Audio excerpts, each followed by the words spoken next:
The voice that shook Bukati, the storm that walked like a woman.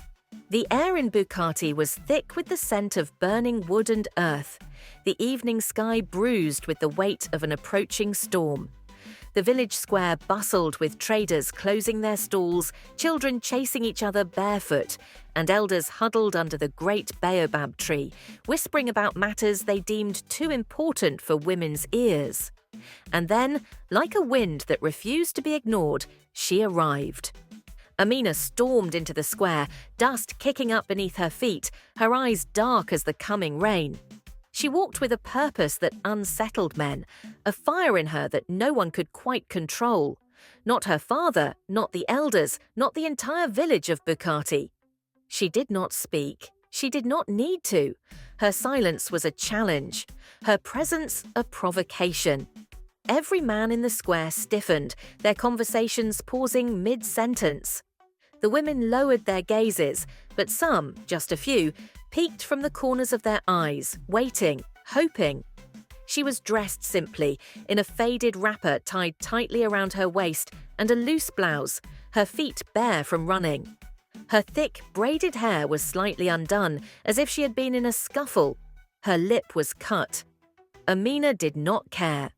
She walked straight to the village well, grabbed a clay pot and smashed it on the ground. The sharp crack echoed through the square. Now everyone was looking. "You will hear me today," she said, her voice cutting through the silence like a blade.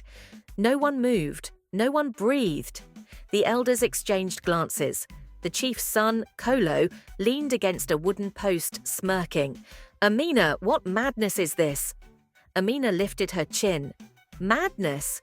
She took a step forward, eyes blazing. Madness is what we call a woman when she refuses to bow. Madness is what men whisper when they see a woman stronger than them.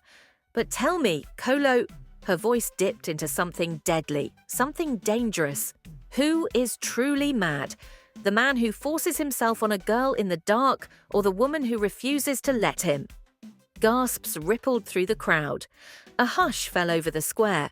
Kolo's smirk faded.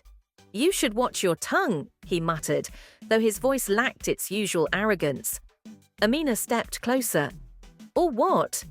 The women watched, wide-eyed. Some clutched their chests, others gripped their daughters' hands. Amina knew what they were thinking. She should stop, she should kneel, she should apologize before it is too late. But Amina had never been the kind to kneel.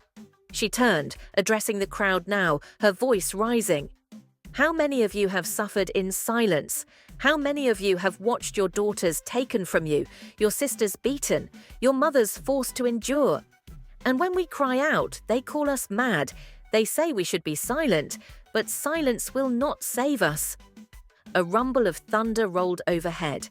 The wind picked up, rustling the trees, tossing dust into the air. It was as if the storm itself was listening. Then, from the back of the crowd, a single voice, small, trembling, but unmistakable, rose. "I have suffered." Heads turned. A woman stepped forward, her face half hidden by her headscarf. It was Zainab. Amina's heart clenched. Zainab had always been afraid, but not today. "I was married at 15, Zainab said, her voice shaking but determined. "I have never known freedom." The crowd shifted uneasily. Some of the men muttered under their breath. But then another voice spoke. "So have I. Mama Bizi, the oldest woman in the village, the woman who had survived 3 husbands, each more cruel than the last." The storm overhead crackled. Amina turned to face the chief's son once more.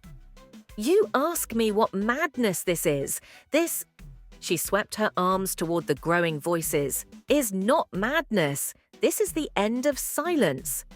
And then, with the storm raging above, Amina did what no woman in Bukati had ever dared.